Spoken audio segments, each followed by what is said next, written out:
Break नंतर bulletin मध्ये आपले स्वागत आणि आत्ताची एक महत्त्वाची बातमी येते। छत्रपती शिवाजी महाराज टर्मिनस भागात प्रचंड वाहतूक कोंडी सध्या झालेली आहे। हजारो आंदोलक हे रस्त्यावर आलेले आहेत आणि त्यामुळे ही वाहतूक कोंडी बघायला मिळते।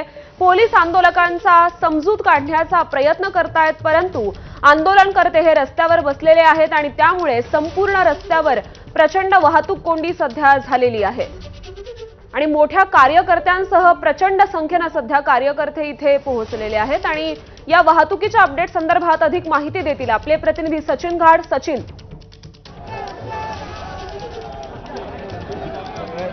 श्रुती, आपण सध्या छत्रपती शिवाजी महाराज टर्मिनस परिसरामध्ये आहोत आणि जर बघितलं तर हजारोंच्या संख्येने कार्यकर्ते सध्या इथे दाखल झालेले आहेत। आझाद मैदान हे त्यांना खरं तर आंदोलन करण्यासाठी देण्यात आलं होतं, मात्र आझाद मैदानाची क्षमता आपण बघतो तिथे पुरेपूर भरली आहे आणि आता आंदोलनकर्ते हे छत्रपती शिवाजी महाराज टर्मिनसचा जो रस्ता आहे तिथे आलेले आहेत। आपण बघतोय की त्याच्यामुळे मोठी वाहतूक कोंडी देखील इथे झालेली आहे। आंदोलनकर्ते रस्त्यात बसल्यामुळे आपण बघतोय की जी वाहतूक आहे ती अक्षरशः थांबलेली आहे। पोलीस सध्या इथे उपस्थित आहेत आणि ते आंदोलनकर्त्यांना समजवण्याचा सध्या प्रयत्न करतायत। भाऊ, कुठून आलात तुम्ही आणि काय सांगाल? माझा जिल्हा लातूर सर, माझा तालुका अहमदपूर गाव माननी। मला एक म्हणायचे, देवेंद्र फडणवीसला सदावर त्याला हक्की आला आणि त्या छगन भुजबळला। आपण बघतोय की आंदोलनकर्ते हे चांगलेच आक्रमक झालेले आहेत, सर एक मिनिट आक्रमक झालेले आहेत आणि पोलीस तिथे आपण बघतोय की आंदोलनकर्त्यांची समजूत घालण्याचा प्रयत्न करतात।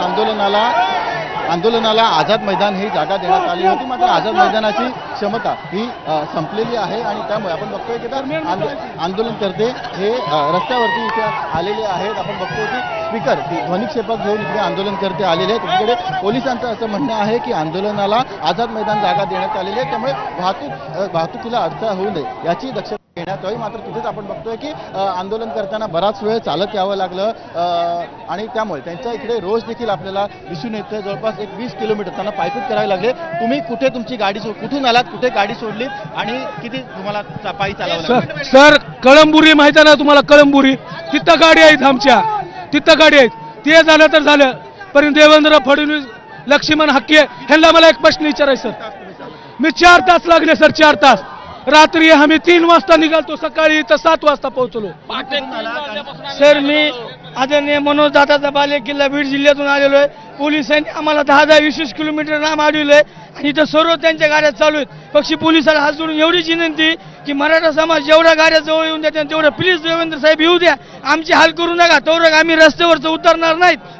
आंदोलन करताना बराच काळ चालत यावं लागलं आणि म्हणून त्यांचा रोष आपल्याला इथे दिसून येतोय। सध्या छत्रपती शिवाजी महाराज टर्मिनसची आपण दृश्य बघतोय। आझाद मैदानाच्या अगदी बाजूलाच ही सगळी परिस्थिती आहे। जवळपास 5,000 स्क्वेअर मीटरचं संपूर्ण आझाद मैदान आहे, मात्र त्याची क्षमता ही केवळ 5,000 आंदोलनकर्त्यांना समाविष्ट करण्याची आहे। मात्र आता आपण बघतोय की हळूहळू राज्याच्या कानाकोपऱ्यातून सगळे आंदोलनकर्ते मुंबईत दाखल झाल्यामुळे त्यांची संख्या ही वाढलेली आहे। आझाद मैदानाची क्षमता आता पुरे पडेनाशी झालेली आहे, त्यामुळे बघतोय की आपण आता सगळे आंदोलनकर्ते हे रस्त्यावर आलेले आहेत आणि इथली जी वाहतूक आहे ती सध्या आपण बघतोय की थांबलेली आहे। पोलीस देखील इकडे दाखल झालेले आणि आंदोलनकर्त्यांना ते समजवण्याचा प्रयत्न करतात की अशा प्रकारे वाहतुकीला त्यांनी मार्ग करून द्यावा आणि मग त्यांचं जे आंदोलन आहे ते आझाद मैदानात पुढे सुरू ठेवावं। हो सचिन, आपण बघतोय ही वाहतूक अक्षरशः पूर्णपणे थांबलेली आहे, कारण मराठा आंदोलक हे रस्त्यावर उतरलेले आहेत। प्रचंड गर्दी आहे, परंतु मुंबईकरांसाठी काही सूचना सध्या वाहतूक प्रशासनाकडून देण्यात आलेल्या आहेत का, किंवा ही वाहतूक आता कशा प्रकारे वळवण्यात येईल?